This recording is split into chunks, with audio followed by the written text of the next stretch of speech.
episode of Holy Smokes, Cigars and Spirituality. My name is Kristian. I'm the heretic. I'm the host. I am glad to be here with my people gathering virtually. I really miss our in-person gatherings. I really hope we can get back to doing them soon. I also don't want to rush that process out of care and concern for everybody's health. So here we are, another episode.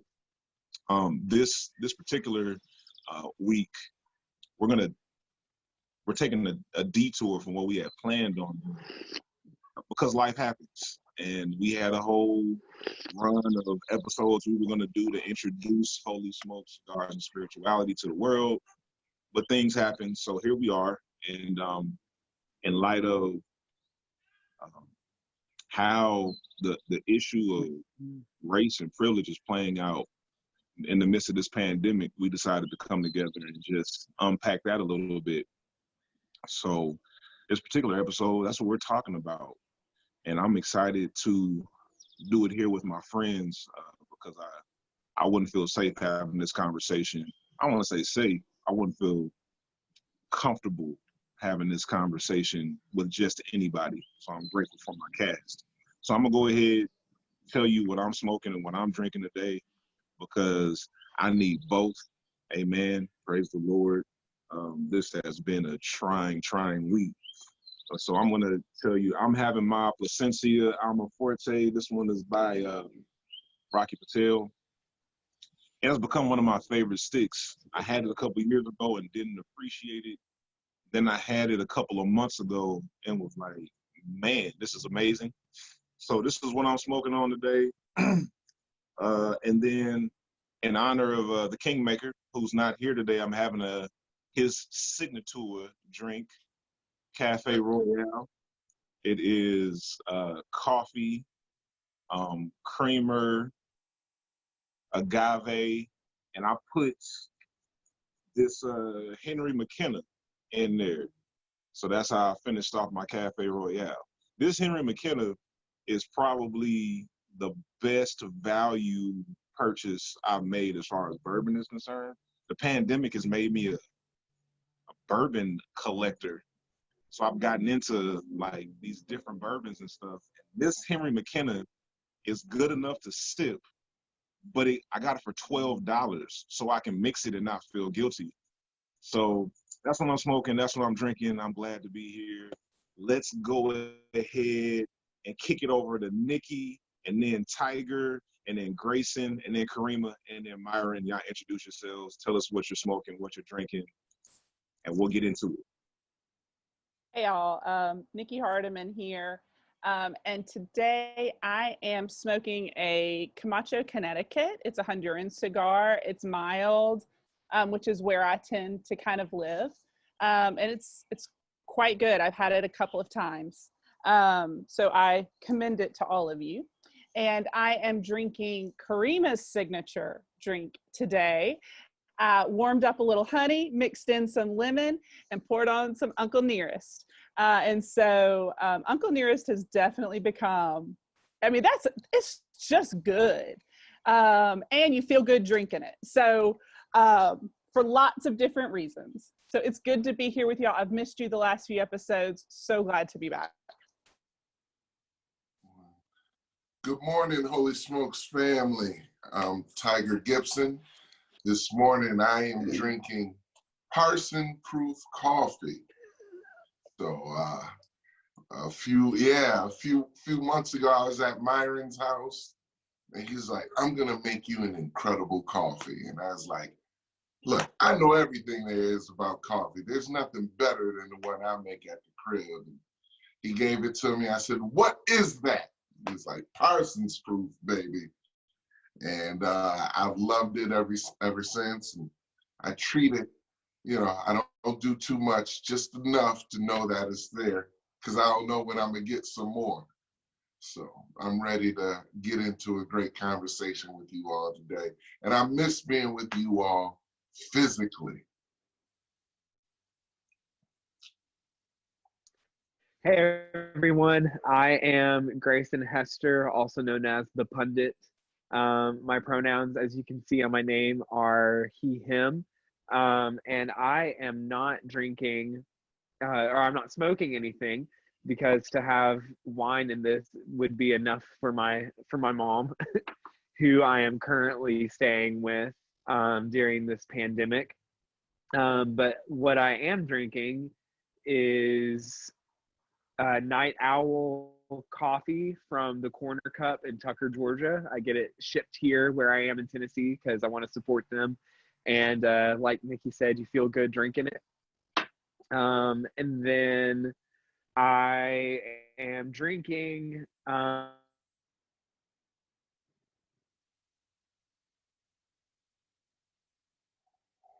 Did he say the Corner Cup?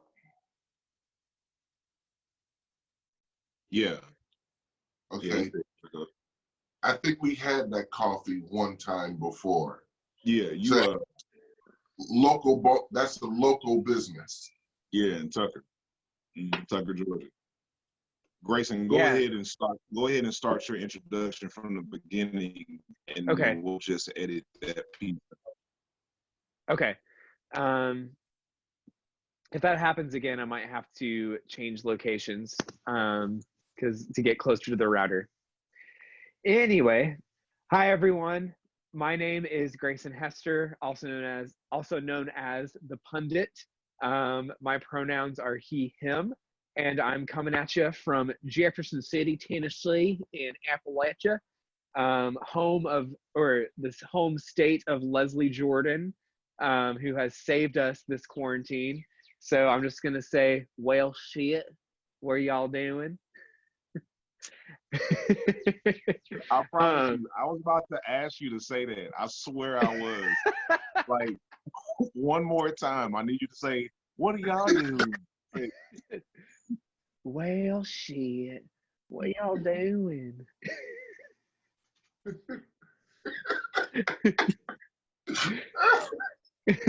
Hello, fellow hunker downers and holy smokers. I'm definitely going to be him when I grow up, and I can't wait. So anyway, I am drinking. Oh, my mom just gave me some food. I am drinking Night Owl roast coffee from the Corner Cup in Tucker, Georgia, which is a local coffee shop that's been very good to the faith community and to Holy Smokes. So I get it shipped here because I want to support them, and it's fair trade and all that good stuff. So as Nikki said, you feel good drinking it. And I'm also drinking 19 Crimes Cabernet Sauvignon. Very good stuff. I think it's my first time having it. It's very like almost effervescent, which is odd, but I enjoy it, and I'm happy to be here with y'all. I'm not sure if it's my turn or not, but I'll just go ahead and jump in. I think it's my turn. My name is Karema Akilah, and I gotta get me one of them nice taglines. I think so far in honor of Mother's Day weekend, I'll go with a classic old R&B Mother's Day favorite, Sadie. And in there, I love a line that says, sweeter than cotton candy, stronger than Papa's old brandy. I think that might be me. That might be me. So what am I drinking? Nikki is my good girlfriend right there, and she got my good boyfriend over there. I'm not gonna be a little mad that he's cheating on me today, but that's all right, okay? Because I'm over here with this. This all I got. Y'all see that there? I'm running with Duncan. That's all I got today. Okay, that's all I can do, and that's the most that I can do. And I did the most with what I had.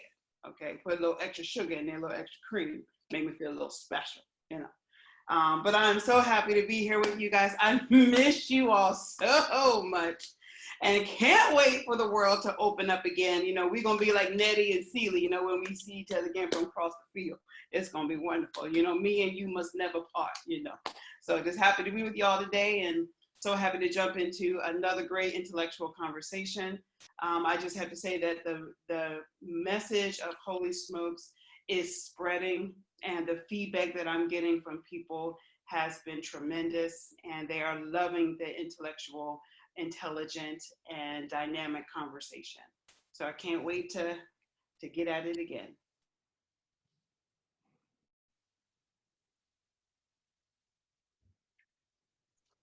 Myron the Mystic, you're up, sir. You gotta yeah, I was waiting for the host to unmute me because last time I unmuted myself, I clicked out of the Zoom. And so I, so host, you do your thing, unmute me and feel free, But hey, folks, my name is Myron Randall. I'm coming to you from Hampton, Georgia, here in my backyard. Now, I will tell you this. I'm only out here in the late evenings. And so I'm out here early in the morning today. And this is the day that my neighbor has decided to elevate his rap career. So if you hear some rap in the background, it is my neighbor who is, practicing his bars. It sounds pretty good. I mean, the kid has a future. But hey, this is the day. This is the day. So wait, did you say the kid? The kid is the kid has a future. No, the kid has a future. I'm saying. He's not future. Okay. He's not future. Now, if I live near future, I would have let you know that. I would have let you know I'm not that wealthy. I'm not that wealthy at all. But let me tell you, I'm smoking an acid Cuba, which is a classic. It's a favorite of mine. I got them in the mail since we're in the middle of a pandemic, so I ordered some. And I'm drinking what I'm going to call a Cafe Curvance. Calling it a Cafe Curvance. I'm calling it that. It is a coffee without liquor or cream. And I'm calling it a Cafe Curvance because we are without Curvance today. And so this is a Cafe Curvance. And so I'm excited to be with you all and have this great conversation in the middle of a pandemic. And I can't wait to see y'all in person again real soon. I'm mad you said he trying to elevate his rap career. Not practice, elevate. It reminds me of the parents who've been doing homeschooling in the midst of the pandemic, and they've been getting so frustrated. They've been telling their kids, you know what, just focus on your rap career, because this whole education thing just ain't working. Mm-hmm. Elevate the rap career. Okay. Man, it's good to see y'all. For those who are watching or listening, shoot us a message, comment, let us know what you think, provide feedback. We would love to hear your thoughts and would love for you to engage in this conversation as well. So this one has been like really weighing heavily on me because, first of all, I'm a Black man and I'm aware of my place in this society, both my privileges and my the ways in which I am oppressed. I try to be cognizant of them all. And in this pandemic, just the stress of dealing with the disruption of our schedules, the loss of life, the concerns about health and safety, the way I'm seeing privilege and race play itself out has been disturbing. And I believe it's been disturbing for a number of people, especially during these past couple of weeks in light of the death of Ahmaud Arbery. I think I said that right. If I didn't, somebody correct me. Also in Indianapolis, the death of Sean Reed. And I just want to, hear you guys' thoughts on, number one, what do you believe this pandemic is exposing about race and privilege in our society? And then just to piggyback on that, and you approach it whichever way you feel necessary, how should people of faith respond? So what do you see being exposed about our society as pertains to race and privilege, and how should we as people of faith respond? And I want to ask Karema to get us started. Kick us off, Karema. Tell me what you think. It's been eye-opening. It's been a time of great self-reflection, because yes, there's the race and the privilege, but there's also the class that falls also within race. It was obvious that when a large number of African Americans began dying at a higher number than others, the question then became, why is that? And then what is the response to that? So call it a coincidence. Maybe it was planned, maybe it wasn't, but it seemed like once we were able to get the data back and we were able to say, oh, y'all dying? Oh, okay, well, we don't need to talk about this anymore. All right, shut it down. You know, no longer is the president coming on with his coronavirus updates. And so I feel the disconnect. And then when I look at the marches and the protests and then when I read some of the comments from some of my friends that are definitely on the more conservative evangelical side, I'm looking at that and I'm saying, do you not see that people are really dying? Do you think that all of it is a hoax? I understand that there may be room for propaganda and there may be space for some type of, inflated numbers, but the truth of the matter is people are sick and dying. And maybe it hasn't, crossed your threshold, but it's hit close to home for me. My father-in-law had the symptoms of COVID-19. He is living in the epicenter of New York. And so, trying to get a test there, even when you show up to the hospital with the symptoms, is impossible. So it hit very close to home for me.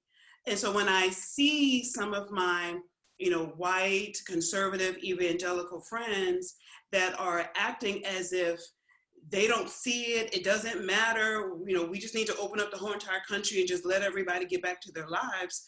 I'm wondering, are you that isolated away from the rest of the world? Are you that insulated and isolated that it doesn't affect you? Where is grace and Christ, and where is the body of Christ? If we're all supposed to be the body, and if a huge part of us is infected, why is that not affecting the rest of us? And it baffles me. And then what's funny is, because, I used to run in those circles, I get the invitations, to join the private Facebook groups, to come and march and to protest our government, especially one particular state, to protest the governor's reopening of that state. And I'm looking like, just because I might sit on the same pew with you, and just because I might, sing the same Hillsong songs, doesn't necessarily mean that I have the same exact backstory, because I don't. Let's not get it twisted.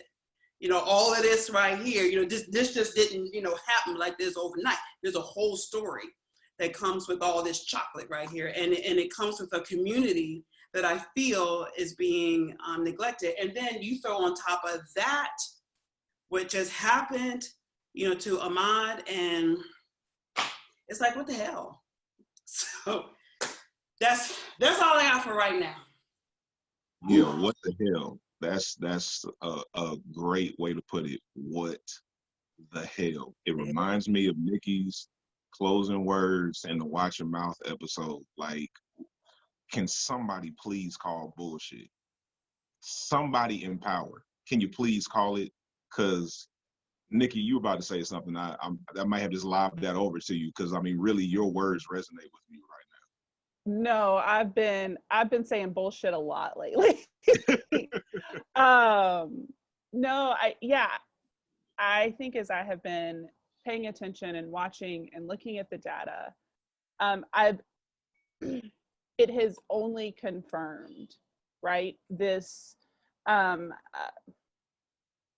the way that our country responds to racial indiscrepancies. And let me back up. Let me say that better. It has exposed for me the ways that racism and capitalism and service to the almighty economy go hand in hand, and the way that those things work together to oppress people who are the most vulnerable in our country. And people are vulnerable in our country for lots of reasons. Sometimes it's because there have been policies in place that have worked to keep people oppressed, particularly people of color, Black, Indigenous, brown people in our country. But also it it is also, I think Karema mentioned it, it's a class issue. So if you happen to be in a lower class, regardless of race, you are also vulnerable in this country. And so those are the people who are being called back to work earlier than the medical professionals are saying that we should go back to work.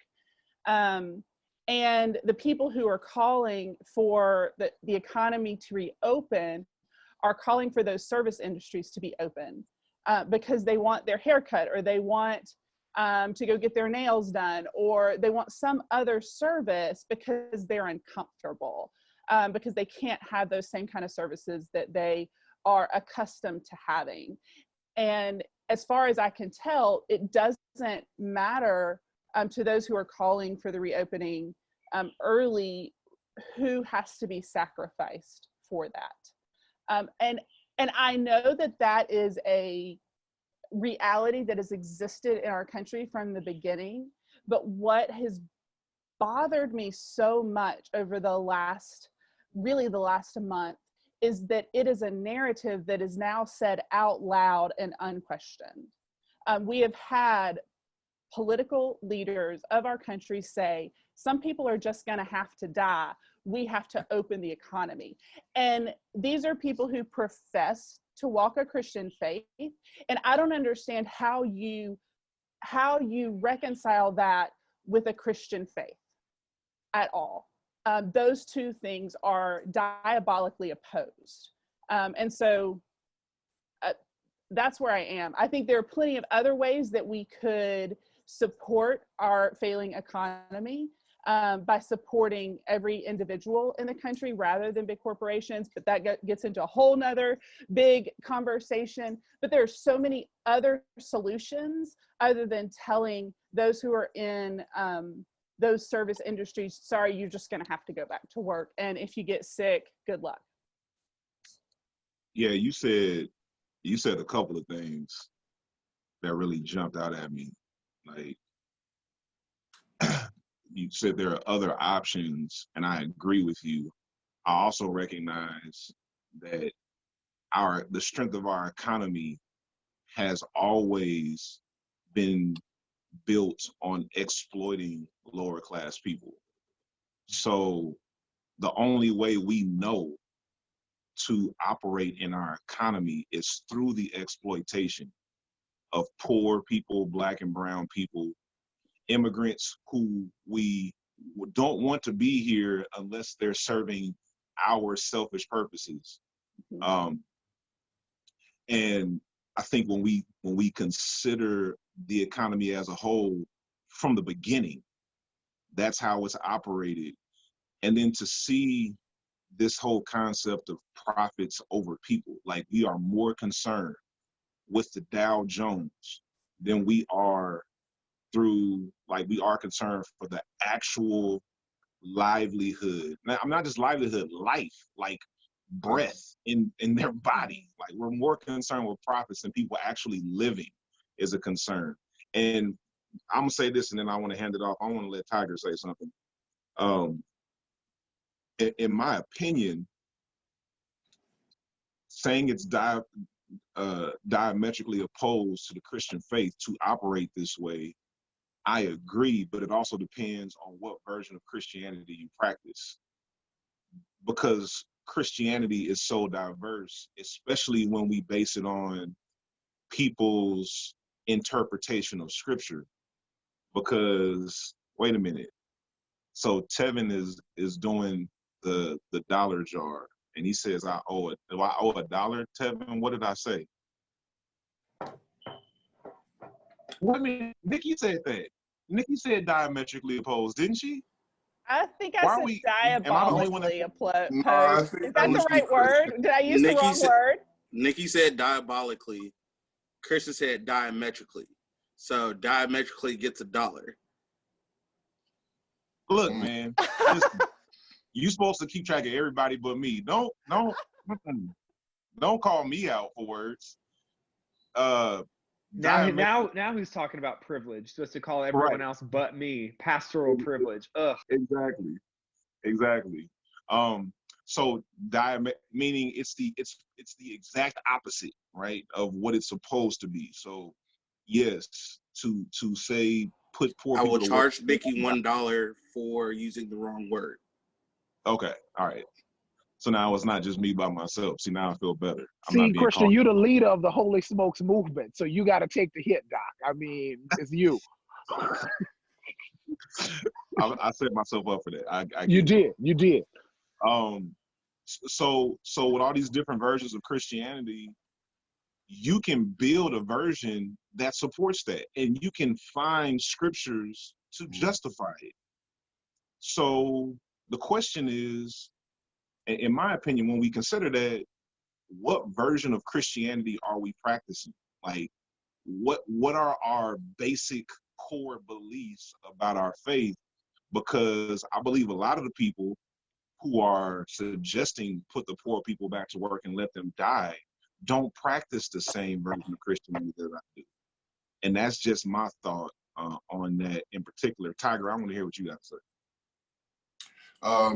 My emotions over the last 10 days have kind of been everywhere.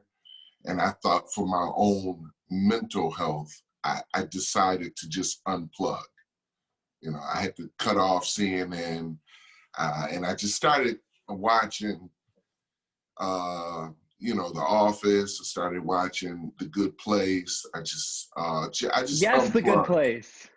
Yeah, and so today, last night was my let me plug back in moment. And my wife says, so now she's unplugging. We do it in shifts in the Gibson household. And my wife says, so, you know, people in the White House now have coronavirus, and they've been on the same airplane with President Trump. And what do you think is going to happen next? And I'm like, well, now it's about to hit home a little bit closer. I wonder if things will shift and change. You know what I mean? A lot of times things don't matter till they hit home. I never paid attention to cancer till my mama died. Now all of a sudden I'm pro F cancer, you know. I'm waiting to see what happens as it relates to that. The second piece is when I think of Tamir Rice, when I think of, let me go all the way back. I think I was talking with Kristian about this earlier. I remember being a young man watching the Rodney King video. And so we've got Tamir Rice, we got Rodney King, we got Eric Gardner, we got a list of this huge list of police killings for Black men. And it's gotten to the point in my community where I'm hearing people that look and sound just like me say, yo, that's just what it is. And that does something to me on the inside. Like, I feel like, why is this what it is? And then I started thinking back, 52, 53 years of fighting prejudice, movements. We've got I Have a Dream. We got the Black Lives Matter. We got all these different things that have happened. And yet I feel that nothing much has changed. It's just resurfaced in a different type of form. I work with white people and I get a certain level of conviviality from them now, you know, and I'm thinking they don't have. That is $1. That is $1. Stop, Absolutely. Stop. Tiger, Absolutely. Repeat, please. What? Convivi what? I'm sorry. I can't even spell that. Sorry. Let me rewind that. Zip, zip. I work with a lot of white people and they're extra nice to me. And in my mind, I'm thinking, are you nice because I'm a nice guy? Or are you nice because you carry a certain amount of guilt for what has been transpiring? And I think my biggest frustration outside of the cop killings and COVID-19 is it seems no matter what we do, you cut one head off, 3 more grow. And it's, even for myself, I have gotten to a point where I was like, let me just govern myself to what this normal is. And I hate that. You know, I want to drive in my Mercedes with my top down in Henry County and not be pulled over. Unfortunately, I was pulled over in Henry County with, you know, a cop, and he just wanted to question me. And it just so happens today when I'm wearing a Knicks jersey and I had my hat on backwards. But had I been in my normal suit and tie and my piece square, you saw what I did there, I wouldn't have got pulled over. Yeah. Because I would have been an accepted black man. So I think sometimes people look at us as those are the blacks, and those is the niggas, you know what I'm saying? And I don't want to be that no more. And my grandmother who grew up, she's from Toccoa, Georgia. She said, Tiger, no matter how, she was always pushing me to get education and to be the best me. But she says, I'm gonna be honest, no matter what you get, you will always have, but you're a black whatever, a black lawyer, a black doctor, a black theologian. You'll be a black man with an MBA. You'll be a black this, that black piece. And in closing, in closing, continue. I'm sorry, continue. I took the speaking class, the Kristian Smith speaking class on Myron's couch, baby. All right. In closing, I want to say this. It is inhumane to have to govern yourself according to someone else's privilege based on what they think of you. And in my quiet time, I started to examine my own biases that I have and where they came from. So as a kid, and I'm from upstate New York, I'm from Buffalo. So our racism there is totally different than what is in the South. But I was always taught, be careful with how you act around white people. Why? But now I'm a 42-year-old man. I had those principles instilled in me as a kid, and now I'm acting them out. So now I'm trying to think what principles were instilled in a young kid that is a racist today or that acts out that way. And that's where my thoughts are. And I hurt for my people. Grayson sent me a beautiful text talking about, I know how you feel right now. And it hurts because I don't know how much gas we got left in the tank. You know? Yeah. How much gas is left in the tank? How many more protests? I used to be chairman of the SCLC. I don't even know if protests work anymore. And now we got people doing it for Graham. It's just, I'm everywhere with it.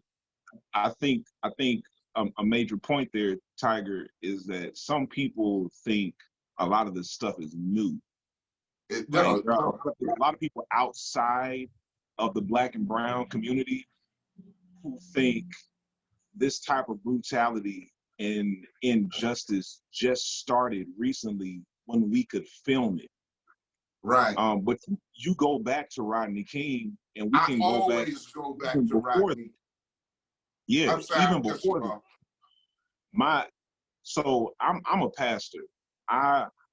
The building where my church gathers is in a predominantly white neighborhood. It's aging, but it's also diversifying because younger families are moving into the neighborhood. but it's still predominantly white and Asian. And whenever I go to the church on an off day, like any day other than Sunday, and I enter the building, I'm always aware of what I have on. Because, yeah, I wear suits for work, but sometimes if I'm not facing clients, I'll be dressed in what I have on today, a hoodie, some joggers, and some sneakers. And I'm always concerned about, what if somebody in this neighborhood sees me going into this church and they get suspicious and call the cops? And that can happen at any given moment. And that's not just like some far-fetched thought. That actually happened to my father. In Oakland, California, in the early 90s, he was going into his church where he was the pastor, and the cops accosted him saying he was breaking into his church. This is not new. So when you say how much more gas do we have, that is so serious. Like, we've been dealing with this since we got here. And to add this last piece to that, that happened to your pops, who obviously was a reverend and a pastor. What about the dude that doesn't have the high level of moral content? Because we got a whole new breed of savages out here that may want to take it there. Like, I don't subscribe to the idea that all white people are devils. I don't believe that. I don't subscribe to that. But I do subscribe to the idea that some people flex their privilege, and the system has been broken so long that no one cares that it's broken, and that this is the normal, and they're just waiting for us to adjust. And I'm just tired of adjusting. Yeah. But I do not know the answer, and I don't know if churches can do it. I don't know what. I believe you should have somebody like a Nikki, and you have a Grayson, and you send these people out to help adjust the mindset of these people. Maybe that can be the key. But for us to have skin that look like this, and Kristian, me and you double, because we big and black. Yeah. So you get on the elevator with certain people.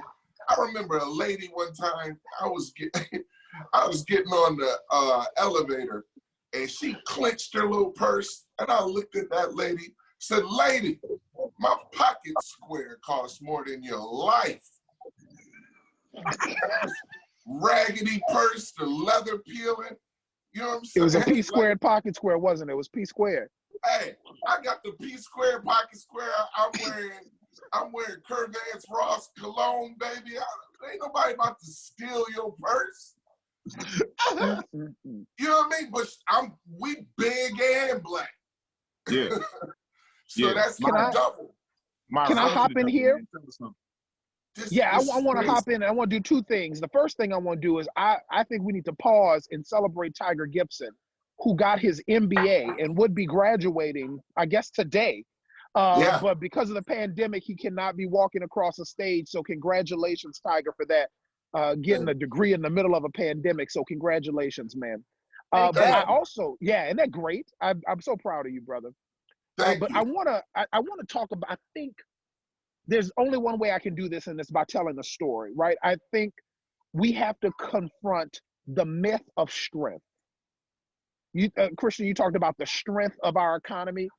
You know, the economy has never been strong, right? The strength of our copacetic race relations, our race relations have never been strong. Let me tell the story, and I think this will be an apt metaphor. And if I take too much time, y'all just mute me. So, $1 for copacetic? Yes. Nah, copacetic was in a Rakim lyric. Yeah, see, Rakim. Don't hit him for that. My neighbor is rapping about copacetic stuff, so it's good. It's good. I need this dollar. We're in a pandemic. I think we should let them pass on copacetic. I think we should let them pass. Tevin says no $1. dollar. Tevin says no dollar. Thank you. Thank you. I think moderator doesn't know what it means. So Myron, peaceful harmony, right? This idea of peace and harmony. That's the idea of copacetic. So let me tell the story. When I was, I think this was in elementary school, my mom had this beautiful figurine. She used to collect figurines. And when she was out, I dropped the figurine and I broke it. Okay. But I said, you know what? I know what I'm going to do. I'm going to fix the figurine. And so I glued that thing back together and I put it right back in her curio cabinet so that she wouldn't know it was broken. Well, the next day, her friend came over and she wanted to show off the figurines that she had. And as soon as she touched that figurine, the whole doggone thing collapsed. And I think that's the myth of strength that we see with our economy, that a 1 week of a pandemic has caused people to go into poverty and to lose their jobs. It wasn't strong from the get-go. It was broken, and we see that being realized right now, right? People have been out of work for a month, and now they're in poverty. They were one paycheck away from poverty the whole time. The economy was not strong. The Ahmad situation, say his last name for me, somebody. Is it Arbery? Is it Arbery? I think it's Aubrey. Is Aubrey. The Ahmad Arbery situation has showed us that our race relations have not been strong, right? That they just fallen apart right before our eyes. And it's this myth of strength. And I think we need to confront the fact that this thing wasn't strong from the get-go. It'd been pieced together so many times and glued together so many times that soon as you touch it, it's ready to break. And so I think that's the problem. We need to take a look and have the hard conversation about race. We need to have the hard conversation about our economy, right? I'm teaching a Bible study a little bit later on today, and we're talking about the rich young ruler. And the name of the Bible study is, Does Jesus Hate My Hustle? And the idea is that Jesus does not hate your hustle. Jesus hates when your hustle has you. And so I think that's the problem with the American economy, is that hustle has us. And so we're so dedicated to making the paper and making the dollars that we ignore the people. And so it wasn't strong. And every time we touch it, it's going to break because the hustle has us as opposed to us having the hustle. Can I ask a question? Yeah, go for it, man. You just said something. You said we should have the honest conversation, right? Mm-hmm. And this is a question. I'm not being rhetorical at all. Haven't we had the honest conversations? You know what? That's a good question. I was on a webinar with a lady, and she talked about stress. And she said that you got to continually cope with stress, that you continually got to put in coping mechanisms to deal with stress. And I think that's revelatory because you can't have a conversation one time. You've got to continually have the conversation because we're constantly going to have the stress. We're constantly going to be on different playing fields and in different playing places. So we got to constantly have the conversation. Now, it hurts every time we have it, but we've got to constantly have it. It's got to be an ongoing conversation. I want to let Grayson jump in here. We haven't heard from Grayson yet. Tell us something, man. Save us, Grayson. Please, Save us, something. Grayson. Please. Not the white savior. Yeah, I feel honored to be part of this conversation and to be privy to these honest storytellings from y'all three. Well, I guess all y'all, but particularly the Black men here who see themselves in Ahmad and see themselves in the society that kills Ahmad and people like him. So I'm honored to be part of that.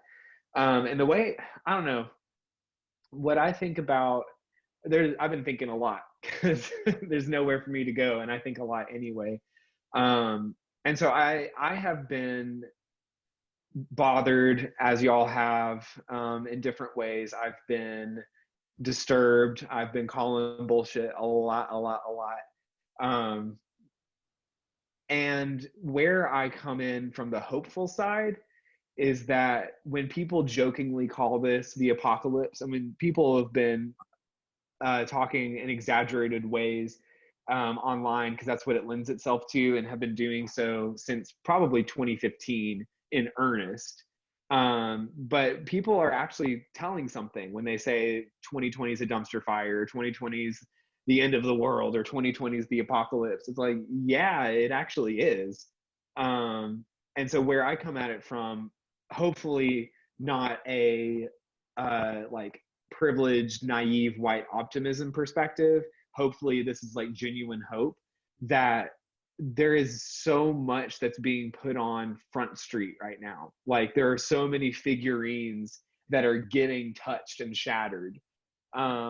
So when I hear about the meat processing plants that are continuing to fuel our addiction to meat, in spite of all environmental evidence to the contrary, that eating meat at the rates at which we eat it from the sources we get it from is going to kill us, that there are so many people who may have, because the same privilege that might lead people who look like me or people of high class privilege to not be aware of or to be affected by a lot of the economic and racial and social factors, are experiencing it for the first time, or maybe in the most real way. So when I hear about these plants of just tons of people who are being forced back to work in already inhumane conditions, I think this is so wrong. But in order for me to be okay day by day, I also have to think, but they're creating, the more people that get pissed, the more people that get tired of it. And the more people that are oppressed by it actively, the more people that hopefully, and again, hopefully, are just like, enough. Like this, we're seeing how broken it is. And I hope that it's an apocalypse in that sense, the literal meaning, an unveiling, where it's like and I know people will, it's not going to be across the board. People are already doing it. But I hope that enough people, because it only took 1% of the population to advocate for abolition and to get it. It doesn't require a huge swath of people, the majority even, in terms of rote numbers, not necessarily power. So I hope in the midst of all of this that is terrible, that people of relative consciousness who haven't already completely calcified calcium, as in as in like becoming hard and crusty and unfeeling. I'm sorry. Can I rewind this back to here? I just need to rewind you back 12 seconds. You said what? That's $1. Yeah. Make a note of that. You only defined it because you saw our facial reactions.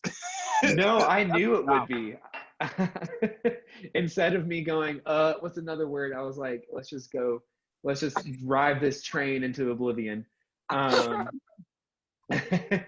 So calcified is like, so there's a condition where people, the lobes in the brain that control fear, when they become calcified, when they get completely immobilized by calcium buildup, then people can no longer feel fear, because when things are calcified, they are unfeeling, literally.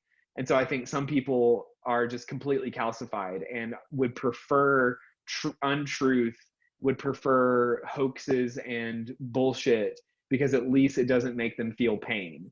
And that's what a lot of this country has been set up to do.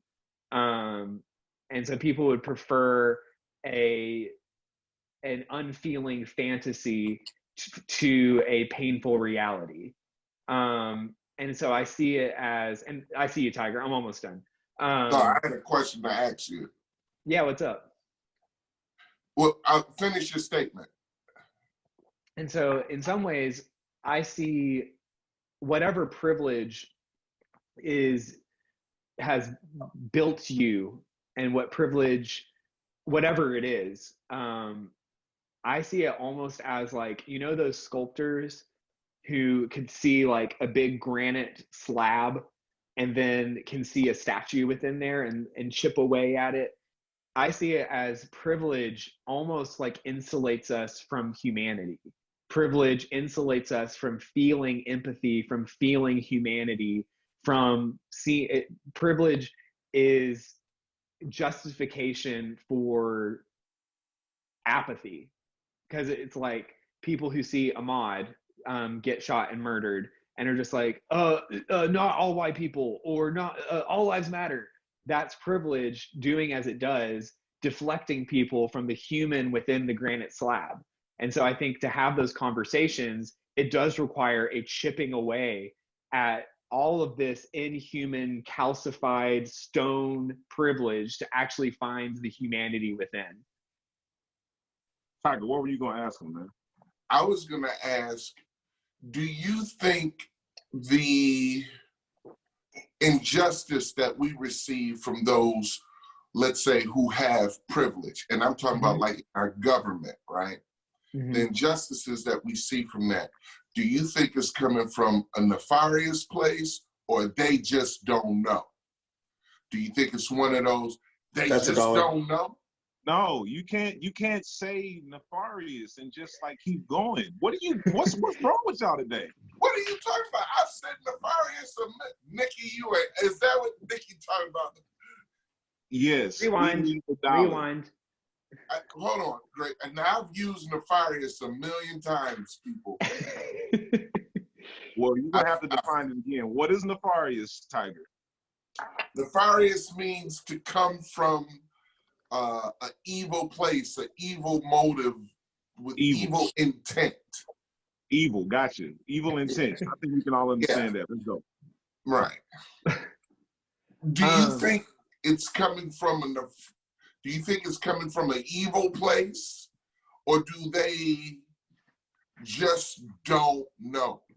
Nikki, maybe you can answer this to help me cope with what I'm dealing with. Grayson, go ahead. if you've got, I've got something I'd like to say, but he asked you or Nikki. I need both. I want to hear Nikki and Grayson. So Nikki, you go, then Grayson, you follow up after Nikki. All right. Okay. So you asked the question. Somebody asked the question. I don't remember who did, but somebody said, "Haven't we had these race conversations?" Right. And on some level, sure, we've done affirmative action. We've had civil rights.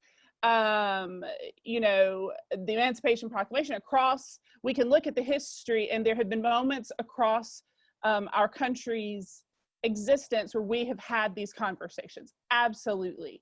But here's the problem. So I'm going to start with a story because, well, you know, I'm part preacher, and that's just how preachers kind of work.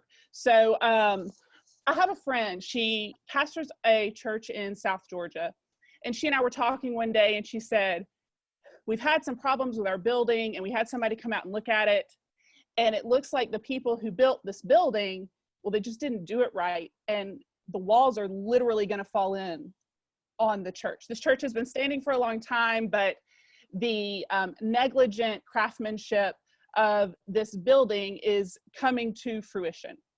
And she said, I did not become a pastor to be a contractor. And she was frustrated because all of a sudden she has to learn this entirely new skill set. She has to learn about buildings and building codes, and can we fix this even? Like, we may have to tear the whole thing down and rebuild completely. And that for me has become a really helpful image. America was built on the backs of slaves, period. No other country in history has risen to the amount of power that America has in the short time period that we have risen to this power. And it is all because of years and years and years of free labor, and then followed by more years of way underpaid labor. And then it's continued by making profits through mass incarceration and through other policies that have worked to keep Black people in particular in a lower class. And so we literally are in a country that was built on poor craftsmanship. We didn't take the time to build infrastructure that that would stand the test of time. And so, yes, we've had these conversations, but no, we have not had the conversation.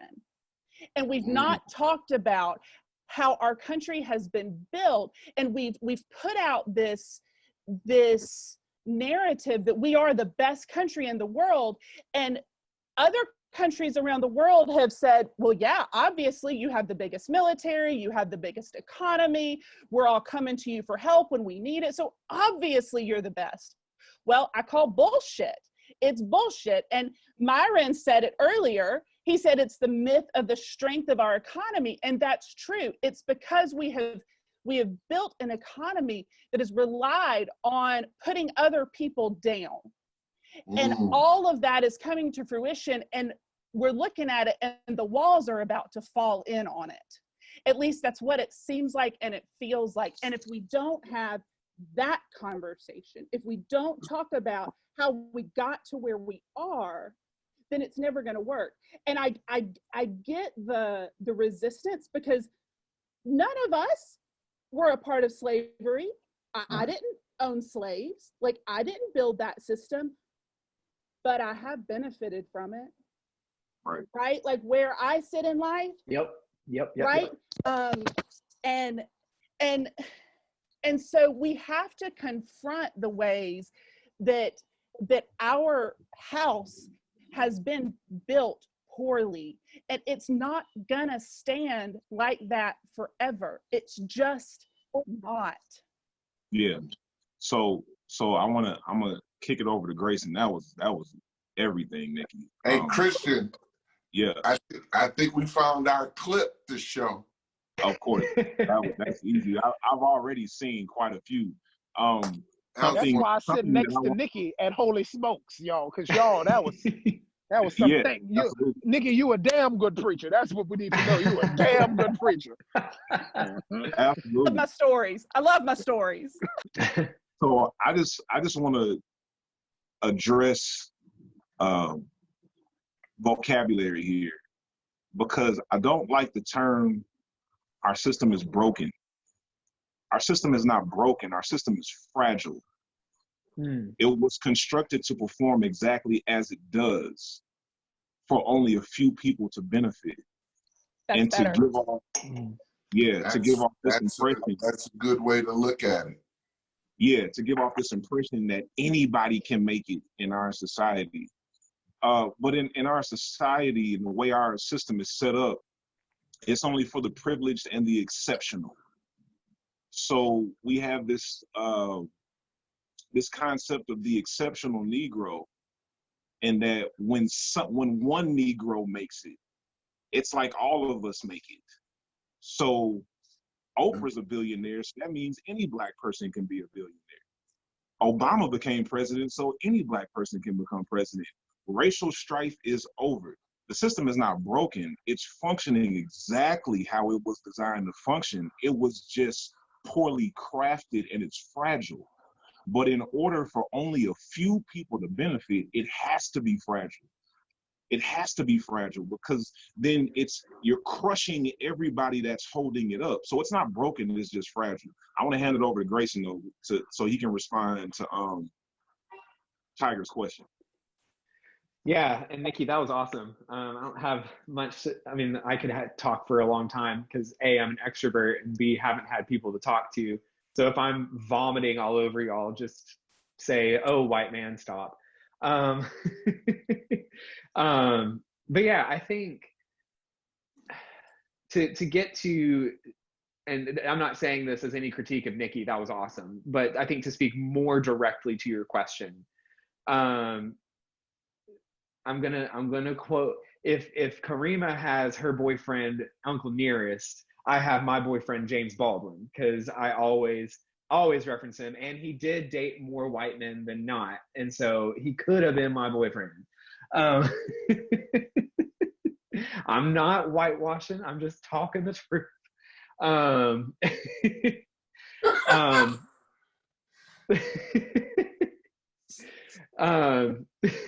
So James Baldwin said, white people are trapped in a history they don't understand. we are trapped in a history we don't understand. And why I think that gets to your question is because I do think, to some extent, people who are more committed to being white than being human don't know. And I think Jesus sort of gives us a model for that. Forgive them, Father, they know not what they do. Because I don't think often, in general, people are acting out of a desire to be evil and nefarious.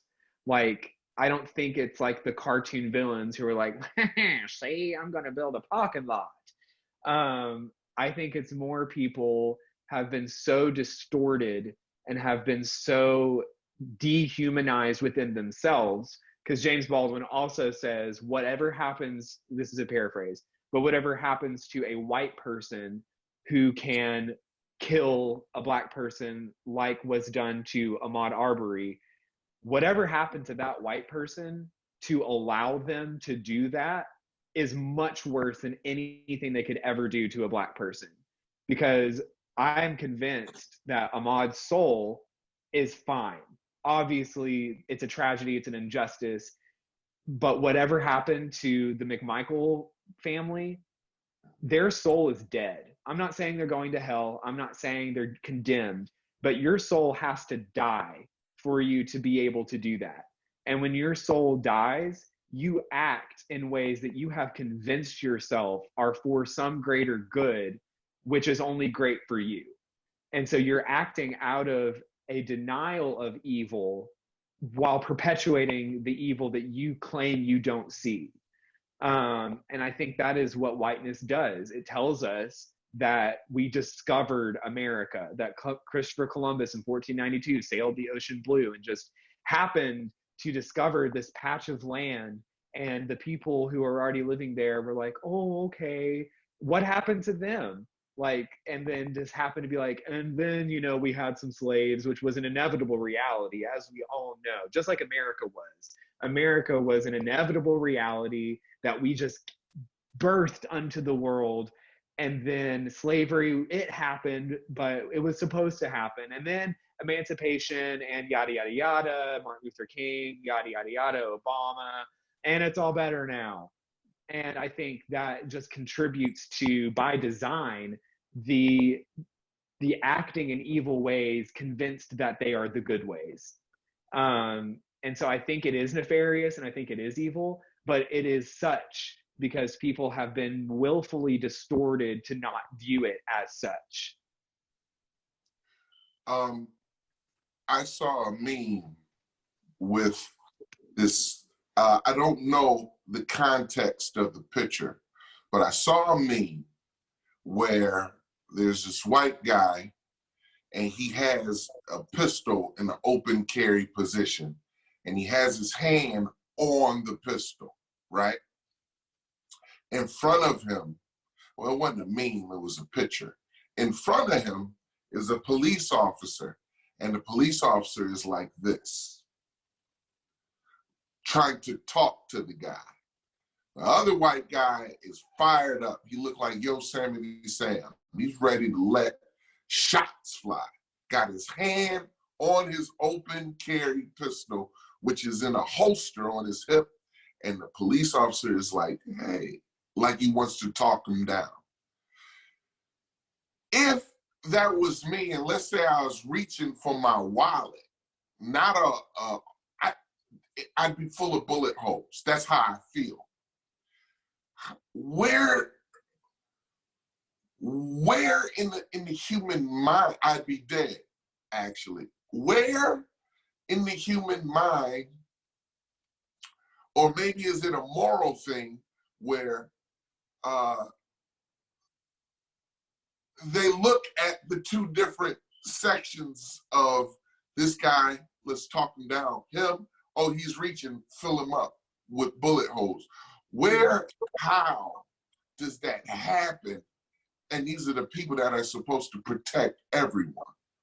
Well, I want to say something, and then I want to get Myron and Karema to jump in on this as well. I think it goes back to the dehumanization of Black people. So if you dehumanize an entire group of people, it makes it easier to kill them, to obliterate them, to commit genocide against them because they're no longer human. And that goes into how this country was created, like the whole 3/5 compromise. Yeah. That way of thinking has never been fully addressed. When you think about law enforcement and the history of policing in America, in many areas of this country, policing in America has its origins in slave catchers. So police departments across the South started as slave patrol. And then when slavery ended and there was no need for a slave patrol, those patrolmen were converted into police departments. So from the beginning of time, the job of law enforcement was to patrol the niggas and protect the white people. And it has just played itself out like that generation to generation. And if we never address it, right? Because the system is set up the way the system is set up. Just because you put people of different color into the system, it doesn't mean that the system changes. So even if you have a Black cop, if a Black cop is not aware of the system in which they operate, they will carry out exactly what the system was created to do, which is why a lot of times Black people in Black communities have issues with Black cops. Black cops are still carrying out the system the way it was designed to be carried out. So I think it's the dehumanization of people that allows, law enforcement at times, rogue racists like the people in Brunswick to just kill poor people, Black and brown people with immunity and without even thinking about it, because I mean, isn't that how it's supposed to work? So I want to ask, let me get Karema to say something on that, and then Myron, and we'll go from there. Karema, Myron, y'all share something with us. I'm tired, I'm exhausted, I'm furious, I'm tired of being furious. And then there's this catch. So when I first came down here to Atlanta, I just got here in December, and the Black people that I met, you have, even within Blackness, you have different segments, right? You have your, elite within us. You're educated. You have your hoteps, right? You got your back to Africas, And so it seems like I was meeting a lot of the back to Africa and hotepians. And these were the ones that were saying, for instance, I'm starting a school. And so when they heard that I was starting a school, they were like, okay, bet. So it's going to be all for us, and it's going to be all about us, and we can teach our children, Pan-Africanism and blah, blah, blah. And I was like, okay, but, it's not going to be only for us. And so I felt myself caught between this catch-22 of, in some instances and in some circles, I'm not Black enough. But then, in other instances, with my white friends, they see me and they can recognize and identify with me because I'm in their circles. It's so freaking much, and I'm tired. So I can't oppose those Black folks that are like, you know what? F it, we out. How about this? Get your shit and we gone. Because this system was never built for us. If at its inception, at its conception, it was conceived with this particular pattern, then and it grows that way. If this is the fruit that this tree bears, how the hell are you going to tell me to change the fruit when it is the very root that needs to be pulled up and eradicated? You cannot change the fruit of an apple tree. You can't. It will continue to produce apples. Yeah. The only way that you can change the fruit, and I learned this from a farmer, the only way that you can change the fruit of an apple tree is before it grows up and bears fruit, or you cut it low and you graft another tree to it. that will produce the fruit that you want. That's the only way. And so I can't be mad when people like, you know what, we just want our own shit. You know, when people point to my grandparents and they say, okay, we understood what y'all were trying to do, but that whole separate and equal thing, that thing would have worked out for us. I understand why they say that. And I feel like now, you know, life is so woven and entrenched together. It's how do you decide? You know, you have to, you know, what is that passage about, you know, the wheat and the tare, let them grow up together. Lest, you know, you go to try and extract the wheat or separate the tare and you damage the wheat. So all I can say is I work with children, and y'all know, you know, the little ones are my favorite. And from that place, you can begin to graft in something new and something different. But it takes intention, and it takes determined intention and repetition. I see hope when I see children. I really don't know. I'm tired. I'm so tired. I got 4 black boys. I got 4 black kids. I got 6 kids altogether, but 4 black boys. And every single time they go into a store, you know, you got to give them the whole talk. I know it's cold as shit outside, but I'm sorry, you got to take your hood off. And then now we all got to wear masks. Please, I don't think so.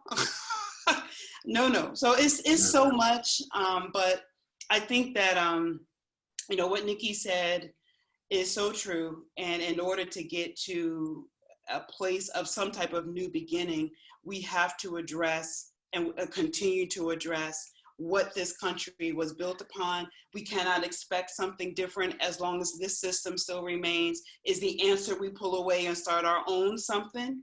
Is that the answer?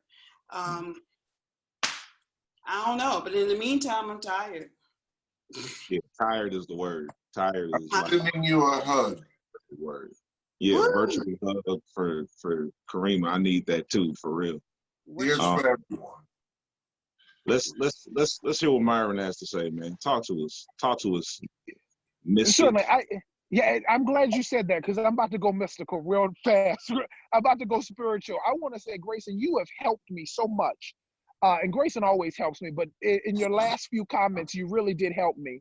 When you said the word apocalyptic, right? This idea of unveiling. When everybody thinks apocalyptic, we think scary. And we think scary because it's a revealing.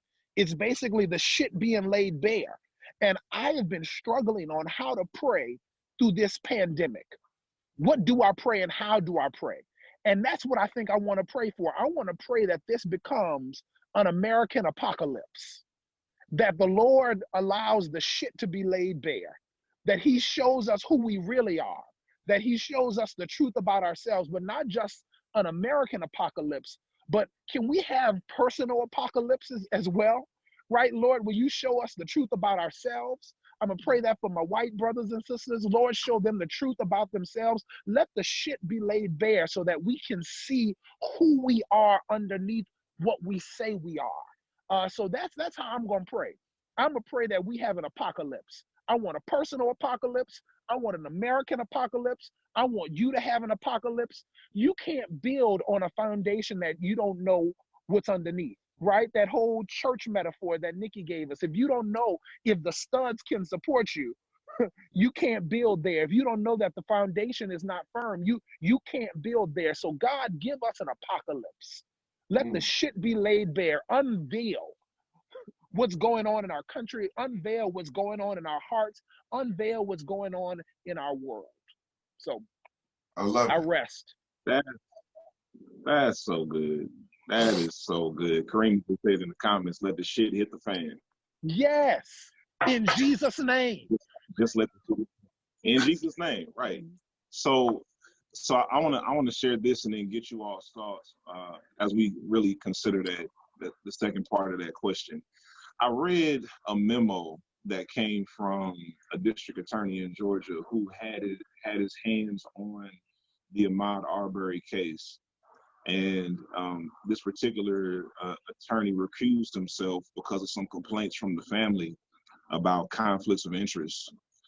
Because a lot of times, you know, when you have privileged people, they're connected in some way to local politics, the judicial system, and there are benefits and privileges in that. So this district attorney recused himself, but he still gave his opinion on why he felt.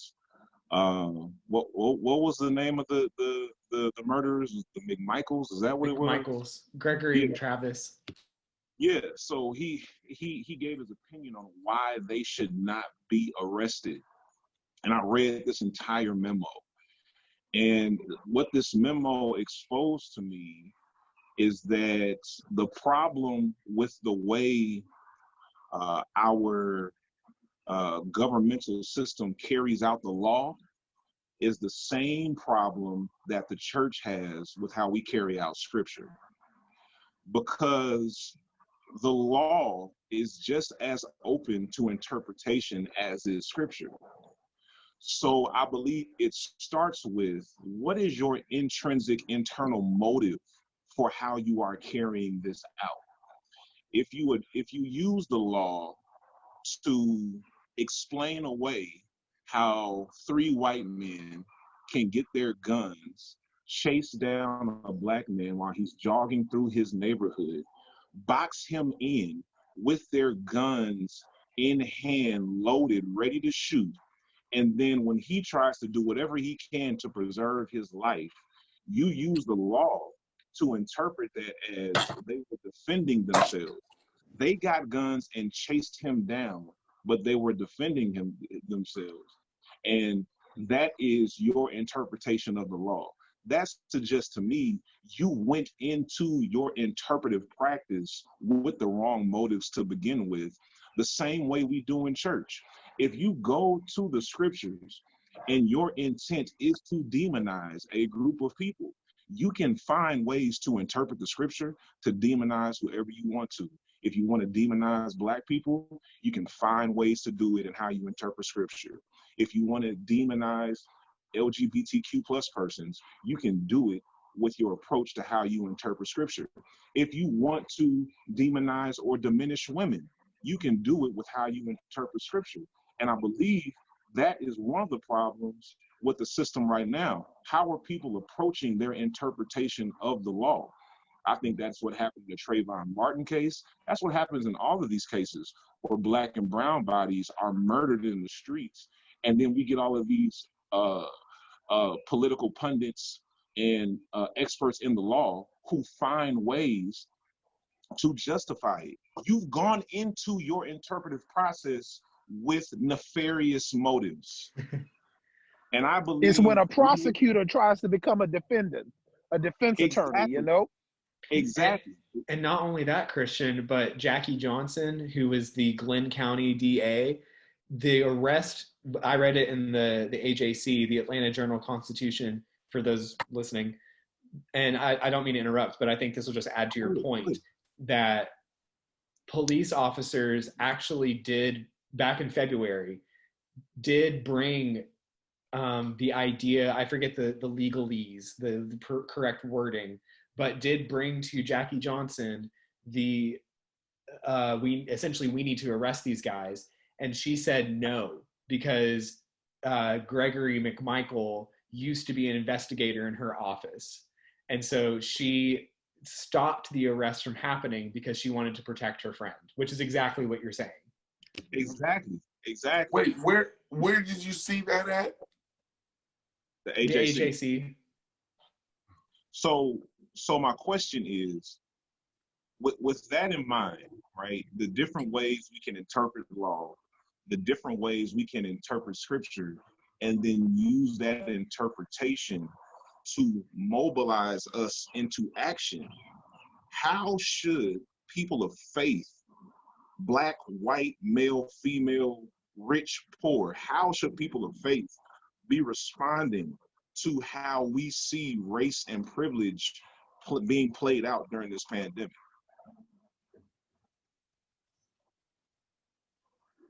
I think Myron answered it with pray.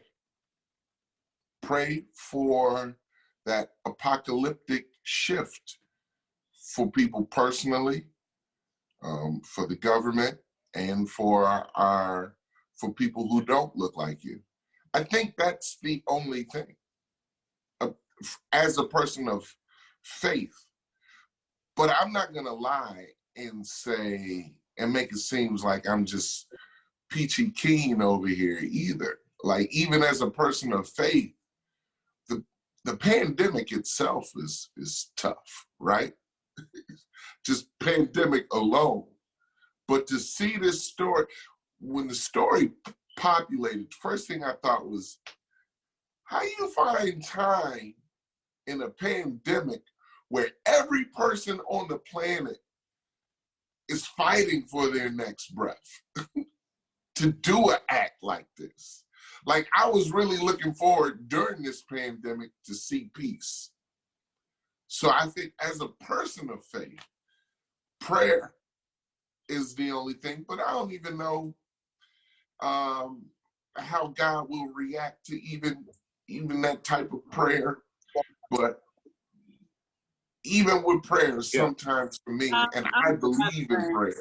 I'm tired of praying. I'm tired. All right. I was gonna say that. So hold on a second. I want to kick you. Hold up. I want to kick it over to Karema, but I do want to say I agree with you on prayer. I don't believe that's the only thing, though. That's just my thought, and I think Karema. I'm talking about Myron's method. The prayer that Myron is talking about. I believe that is a solid answer. Yeah, we can pray, and then when we get up off our knees, we're gonna go call bullshit. That's what we're gonna do. We're gonna pray, and then we're gonna be like, all right, so first of all, I was in my shit when I said this and I did that and I was wrong. And then we come to you and make amends. All right, we cool. All right, now you and your shit over here, and that's wrong. And we're not gonna go there anymore. So the praying and the kumbaya and the swaying side to side, that's over. Because see, I get to the point, when I get mad, the good West Philly start coming out. And when you see me rub the back of my neck like this here, that means there's some shit about finna pop off. And so it's time for some shit to pop off. Okay? And I'm not talking about violence, but sometimes I am talking about violence. I'm talking about the kind of violence that is conducive for growth. The kind of violence that cuts shit at the knees. It was like, you know what? No, we're through with that. We're not going to do that anymore. And take it by force. That's the type of violence that I'm talking about. So yeah, we're gonna pray, and we are gonna pray. Sometimes you do have to allow the shit to hit the fan. I prayed the scariest prayer ever about a good, maybe 16 years ago, when I stood out on our porch and I said, God, please get the attention of my husband. Do whatever you have to do in order to get his attention. And in that moment, it was as if I was Moses hidden in the cleft and I saw what was about to happen years before it did. And I quickly added, God, spare his life if you can, but do whatever you have to do to get his attention. And God did. He allowed certain things to happen that I thought that was it, but it wasn't that. He allowed this to be taken away. I thought that would do it, but that didn't do it. It wasn't until the worst thing that could possibly ever happen happened. When the shit hit the fan for him and he got that diagnosis of a cancer that you could not beat. He came to me one morning, 3 o'clock in the morning, tears streaming down his face. And he said, I just want you to know I'm right with God now. God had to use cancer because I was not coming to him any other way. Had to get his soul right. When we are willing to pray the right prayer that says, do whatever you have to do to make this shit up in here right, when we're willing to do that and then walk it out, then now we are untying God's hands and God can do something about it. But as long as we still talking about, oh, bless the people, Lord, we pray God in Jesus' name, let everybody be God can't do nothing with that. God is saying, are y'all ready? Are y'all done? Y'all had enough? Can I come up in here now and make it right? Are you ready for me to be God and do whatever has to happen? Oh, okay. And that means, I was the one, I prayed that prayer. Here it is. I prayed that prayer, asked God to do whatever he had to do, but that also meant I had to walk that out. I was the one driving an hour away for chemo. I was the one that when my husband got sick because of chemo and he defecated all over the place, including on me in a public place, I had to literally wear the shit that God had to use in order to fix the shit. Do you understand what I'm saying? So you got to be willing to be that dedicated for truth and for righteousness that you're willing to expose your own shit and allow other people's shit to get on you in order for this thing to get right. And Karema, you just dropped something in my heart that I never thought of before, that we've got to move from prayer being a place of information where we're informing God about what's going on to a place of invitation where we're inviting God into what's going on. So we've been telling God, this is what's happening. This is what's happening. And we got to shift it and say, God, come and fix what's happening. It's got to be an invitation into our space and our place. And that includes the shit being laid bare. Girl, that was good. That's right. And untie hands. That's all I got. But last thing I'll say, when my husband took his last breath, I knew that at that moment that the work that God needed to do was done. It was finished.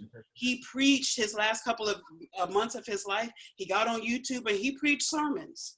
God had a calling on his life from before, but he never wanted to do it. He ran from it. But it took the worst thing ever happening to him for him to walk into who he was supposed to be. So my prayer is, let it happen. Come on.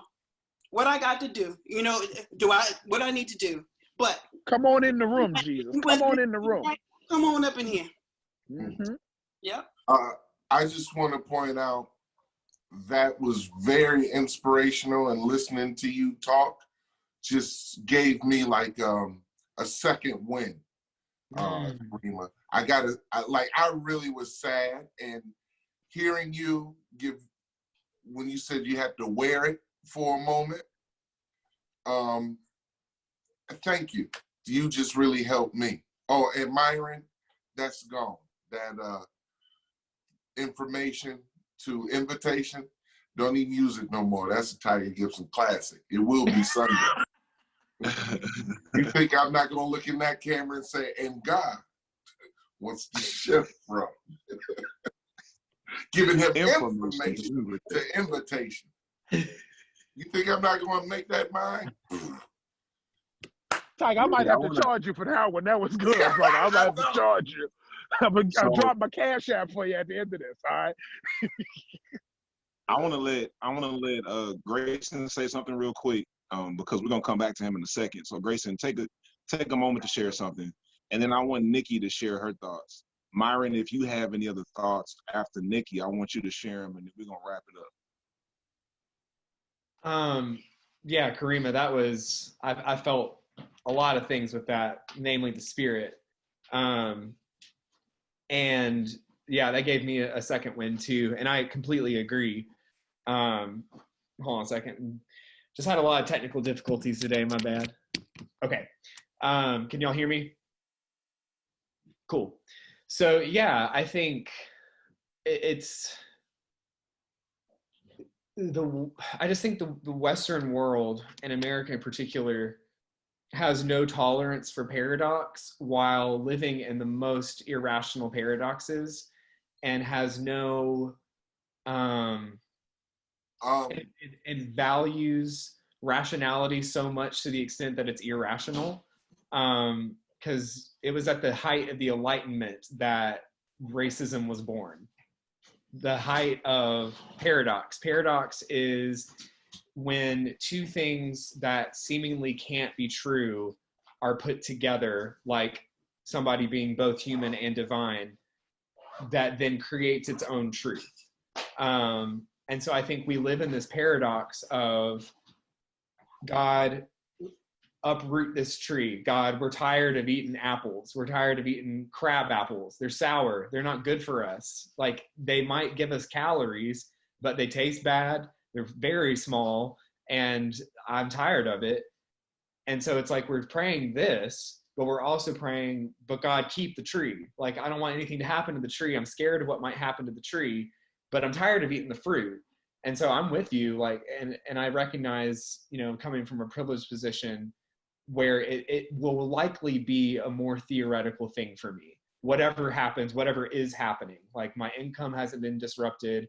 I, as you can see, live in a really nice house with great parents. Like, I recognize that. And so, but I still believe on some level that if America is going to be, as I read an article where they compared this to the strange defeat of France against Germany in World War II, that this is our strange defeat. Like, shouldn't the most powerful and wealthy and resource abundant, in terms of taking, Africa is the most resource abundant, but that's a whole other thing. Shouldn't we be able to be on top of this? And the strange defeat is that I hope that this is the invisible enemy, as it's been so artfully dubbed, that we can't privilege our way out of. We can't, because like when Mike Pence doesn't wear his mask to a COVID unit, COVID don't give a damn that that's Mike Pence. Whenever, like, I just think this might be the moment when we've had a chance to nurture the tree, uproot the tree, replant the tree. And sometimes life, the wisdom of creation, eco-theology is a branch of theology, is saying, okay, blow it over. Like, that tree, y'all had your chance, blow it over. And so I hope, if bad things are going to continue to happen, and they are, and it might just get worse, that the tree is just getting blown over and America gets the humiliation that it deserves. And hopefully good things come out of that humiliation, where we can no longer say with any kind of confidence that we're the best, when every metric in the world says we're not, except for most incarcerated people, most guns sold, most wealth, biggest army, and most mass shooting deaths. So if that's our number one, then let's get a whole new numeric system. Yeah, so I think I'm up next. And Kristian, my comments are in response to your question about what should the church do. But I bracket my comments toward the white Christian church. And it's not that Christianity should be divided in that way, but there are privileges that white Christians carry that can be used in ways that make change in positive ways. So I agree, Tiger, about prayer, absolutely. And Myron, you said it way better than I would have. I would have said that if we enter into prayer as a way to change others, that's not the kind of prayer we need. We need prayer that changes us. And so when we enter, and that's that invitation that Myron was talking about, inviting God to enter into our world to change us. But over the last month, I have been doing a series with a curriculum I produce in the book of 1 Peter. And 1 Peter was written to new Christians, brand new Christians, primarily Gentile Christians. And as we read through that book, we see that there were women and slaves who are part of the group of people who are receiving this letter. And so much of this letter is addressing, is encouragement for the suffering that these people face. So these new Christians found themselves in circumstances that were not kind to Christians. They were persecuted for their Christianity, and they were persecuted because their Christianity caused them to upend the social structures in which they existed. And so in the book, the author of that letter, who was writing under the guise of the Apostle Peter, is telling them to rejoice in their suffering because they suffer as Christ suffered. And so as I was working through this book, the struggle that I have is the author of 1 Peter is writing to people who had no privilege in the society in which they existed. They were the most oppressed. They were the most put down upon in their society. And so the letter was intended to provide them encouragement. But as I read through this idea of suffering, it just keeps coming up all the way through the letter. And part of it is, it's just naming the reality that suffering was a part of life. And for the people who received this letter, suffering happened because of the faith that they chose to follow. And so I struggled with this because I was building curriculum for people who can't connect to that existence at all. In our particular country, being Christian is a privilege. Prayers that are prayed in our country are presumed to be to the Judeo-Christian God. Any expression of religion, most people are assume a Christian perspective unless it is a particular group, right? And so there's a big disconnect there. But as I worked through it, what I understood, and it took me back to, and sorry, I'm kind of jumping around, but it took me back to that beautiful passage in Philippians 2, in which we're told that that God humbled God's self into the person of Jesus Christ to become a human. God stepped down from God's high, lofty place where God could be completely separate and chose to come and live among humanity. And that is the call to suffering. And so for me, as I worked through this book, what Christians can do in the face of this pandemic is figure out how to enter into suffering with those who are suffering. That means if we come from a place of privilege, we put ourselves between the policeman with the gun and the innocent Black man, and we put our body at risk. And I'm not talking metaphorically, I am talking actually. And it is not until privileged Christians, and I'll just say privileged Christians, I think that often falls along race lines, but I won't categorize it, but as privileged people who practice the privileged religion in our country, we have to step up. We have to put ourselves in conversations where our grandparents or our friends might disagree with us and think poorly of us because we are speaking out against oppression that's happening in our country. We have to choose to put ourselves in places of suffering. And I really think that's the only way that is the way that Christianity can speak to these indiscrepancies of justice, and they can speak to the oppression that happens. And I think that's the job of the church. It is to listen to the stories of those who suffer and find ways to physically and actually, not metaphorically, entering into suffering with those people. Man, that's everything, Nikki. That's why you're such an important component of what we do. I appreciate those words. Myron? First of all, I want to say, Nikki is such a bad mamma jamma. She dropped that just subtly. I was writing this curriculum. Yeah, you was writing the curriculum. She's an author of curriculum, right? Okay, so she's building and creating stuff. So I love that. I love that. The second thing I'm going to say is, I'm a mystic. I don't really have no answers. But I will say this. I was in a hermeneutics class a couple of weeks ago, and we were getting ready to write a paper on a particular hermeneutic, right? I'm sorry, we're just going to keep, thank you. What? Yeah, everybody doesn't know what hermeneutics are. So dollar in the jar, number one. No. We have said the word hermeneutic a bunch of times in this podcast. But somebody might be watching this episode first, and they're going to have to go back and watch the other episodes. So when you drop, you just messed up my flow here. You just messed up my flow. That's what happens when you use big words. Define hermeneutic and get back into your flow. I move if we start calling Myron.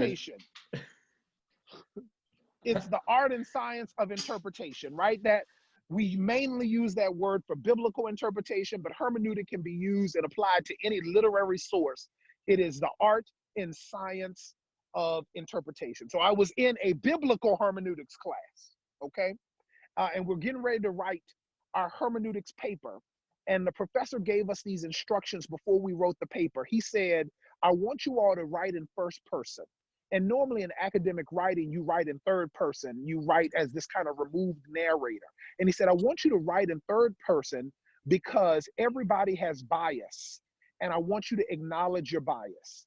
And then he said, bias isn't bad. It just needs to be acknowledged. And that, my friends, is what I want us to have, the grace to acknowledge our own bias and proclaim our own privilege.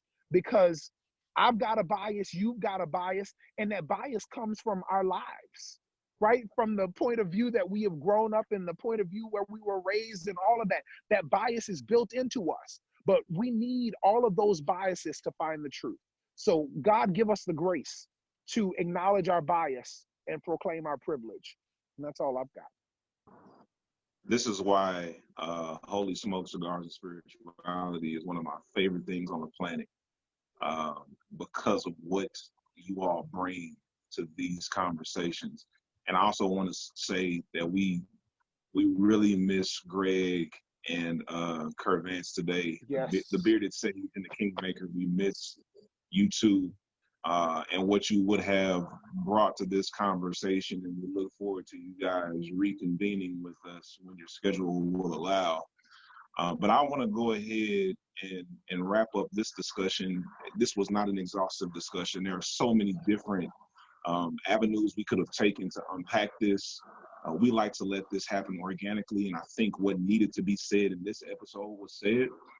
I want to kick it over to Grayson to give us the final word, and I want to qualify that for a second because I think it was Grayson earlier that mentioned it was either Grayson or Nikki that, it took 1% of the population to really push the abolitionist movement forward, which led to the end of slavery.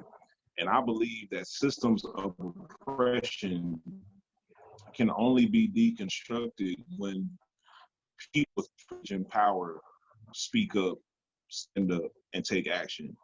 So when we talk about how race and privilege function, and how we can dismantle these fragile systems that are operating the way they were created to operate, we need people in a privileged position to speak on it. So I've taken that approach and my advocacy for Q+ individuals, LGBTQ+. I had to make some sacrifices in order to take this stance as a heterosexual male who identifies as cisgender, which just basically means I identify with the gender with which I was assigned at birth. So in order for me to take the approach of advocating for other people who don't share in my heterosexual privileges, I had to make some sacrifices. I had to lose some preaching engagements. I had to lose some relationships with people of faith who did not agree with me and decided because of my theological stance and my take on advocacy, they decided that I was no longer fit to minister in their spaces. I was no longer fit to be in a relationship with them. And that's the sacrifice that people of privilege have to make. And in order for white people to speak up against white supremacy and the fragile system, white people have to make some sacrifices too. There are some people in their networks who won't want to be around them, who won't want to communicate with them, who will ostracize them and push them away because of that stance, which is why I want Grayson to give us the final word, because I believe Grayson as a white man will be able to get the attention of white people much better than I can as a black man. So Grayson, if you would give us the final word, and then we're going to wrap this up. Thank you, Kristian. I hope to always have such a eloquent preamble following wherever I go. Whenever I speak in class, I'll raise my hand and Kristian will show up out of nowhere and and gas me up. Hear ye, hear ye. And then he'll just disappear into the night. Preamble. Is that a dollar word? Kirkland seems to think it is. Very close. No, it's not a dollar. It's close. Okay. All right. Thank you, Tevin. yeah, so I do appreciate the trust inherent in allowing the arguably most privileged person, at least in the context of this conversation, to end the conversation. And I don't take that trust for granted. And there are many things that everyone has said today. Karema could have been the last word with what she said. We could have ended it right there. Nikki could have been the last word with what she said. All y'all could have had last words. So it's just because Kristian asked me to that I am the one. So there's, again, so many ways this could go.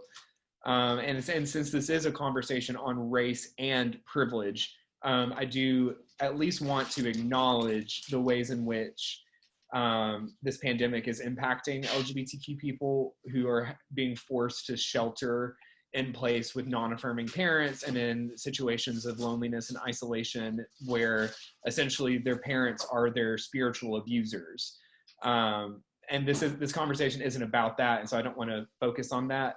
But I do at least want to acknowledge it, since that is a way I interact with privilege as both a marginalized and privileged person. And so I just think when it comes to what the church can do to be a presence, I think Jesus once again provides us a good model. Marginalized, is that a dollar word? Okay. I think, Tevin, you're projecting now. So I think one thing that Jesus did was to, whenever he cast out demons, he named them by name, and that is when the demons were cast out. He saw it, he named it, and even the demons knew who he was. And so I think one way in which white Christians in particular, privileged Christians in general, and then privileged people in general can begin this process of exorcising our demons is by seeing them, naming them, and not allowing them to masquerade as angels anymore. And in that way, they begin to be cast out and called out and exorcised. And so I think Jesus provides that model in addition to the suffering and in addition to the other things that have been said, and praying that the demons of racism and white supremacy and whiteness be named as such, with no qualification, no caveats, no kumbayas, and just for the reality to be laid bare. Because that which you don't claim claims you, and that which you resist persists. And we've been resisting it, the truth telling, for a long time, since the beginning, in order for it to persist. And so I think in order for that to happen, those Christians who claim not to be affected by this invisible force are actually not talking about coronavirus, they're talking about God. They haven't been affected by this invisible force probably their whole lives in a way that would actually lead them to empathy towards other people. So that is, they haven't believed in an invisible force actually with what belief demands of people for a long time. So why would we expect them to believe in an invisible force? And that force that they believe in, the white God that they've constructed, has been killing Black and brown people forever. And so for an invisible force to continue killing Black and brown people, well, that's just Sunday morning. And so I think also,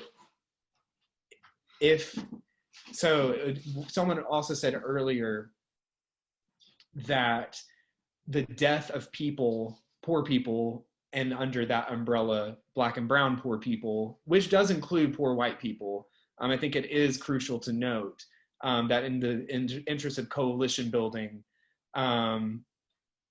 it is poor white people who are divested of racism to come together with Black and brown people. But in particular, it is affecting Black and brown people. I don't want to cast that aside. But if their death is the salvation of the economy, what else would we expect from people for whom Jesus's death is their salvation? Death is the way they get free, and death is the way they wash their hands of getting their hands dirty, because Jesus did all that dying stuff and all that justice stuff on the cross, and the blood just keeps pouring over us, and we've outsourced our labor to a dead and dying Jew who we prefer to keep dead because that Jew doesn't demand anything of us. And so as long as we keep saying that God's mandated child abuse was the way we achieve our salvation, then we're going to keep asking of brown people to die for our salvation. And so we have to readjust that. And then we also have to, like I said in a Facebook post, we have a choice to either be white or to be human. One necessarily cancels out the other. And as long as we choose whiteness, choosing to be white, meaning choosing to look the other way, choosing not to be affected, choosing to deny reality, which was the reality that this country was birthed on, denying reality. Whenever we choose in every instance to be white, we are choosing to not be human. We're choosing to be something else. We're choosing to be a social Frankenstein, lumbering around on the energy that birthed it, which was irreality. Because truth and justice and actual reality for people who are committed to being white is offensive, because people who are committed to be white are themselves a lie and are investing their life in a lie. And so any truth, whether it's climate change, whether it's the suffering of Black and brown people, whether it's the suffering of Q+ people, whether it's the suffering of poor white people, whether it's the suffering of the Middle East, whether it's coronavirus, anything that demands of people acknowledgement of truth, demands acknowledgement of their own social death. And people are choosing between one or the other, and oftentimes people choose the social death instead because it's comfortable and they get benefits from it. So I think it really does require dying to self, dying to the constructed self that we have bought into, the constructed self that we have been sold. And it's essentially asking ourselves, would we rather be human or would we rather have benefits? And I think people may no longer have that choice. And in that instance, when they are removed from anything that had previously propped them up, the wealth, the power, the privilege, the neighborhood, the zip code, the friends, the family, whatever it is, when they're removed of that, there has to be something else. And it sure is not going to be something that some European scientists invented 400 years ago. It's going to be God, hopefully, and humanity. And I hope at that moment, when the shit hits the fan, it just gets spread around as fertilizer and something beautiful grows up from it. But there's going to have to be shit first. Oh, God. Oh, God. Oh, man. Hey, man. Holy Smoke, Cigars Spirituality. Grayson Hester, Karema Akilah, Nikki Hardeman, Tiger Gibson, Myron Randall, Greg DeLoach, who's out with us today, Herman Fox. Jesus, thank you for these people. I feel better. I want you guys to know that. I came into this has been a very difficult week for me. I feel better. And I thank each of you for contributing to that. And I pray that this episode will also bring some solace and some comfort to others who have been struggling with this as well. So this is episode 6 of Holy Smoke, Cigars, and Spirituality. Thank you all so much for bringing what you bring to this discussion. And we'll see everybody next week for the next episode. That's a wrap. Hey family, I hope you enjoyed that as much as we did. Now here's what I need you to do. Share this with somebody that you love, whether it be your parents, your siblings, your spouse, your friends at work, your pastor. Share it with somebody. Spread this goodness as far as you possibly can. And then also, thank you again for supporting us on Patreon. We're going to continue to bring you as much content as we possibly can. So, If you have any ideas for topics that you would like for us to cover in future episodes, please send those to us. You can message us on Patreon. You can also hit up our DMs on Instagram. That's at Holy Smokes Movement. Or you can shoot us an email at holysmokes@thefaithcommunity.org. Thanks again, and we hope to see you next time right here on Holy Smokes, Cigars and Spirituality.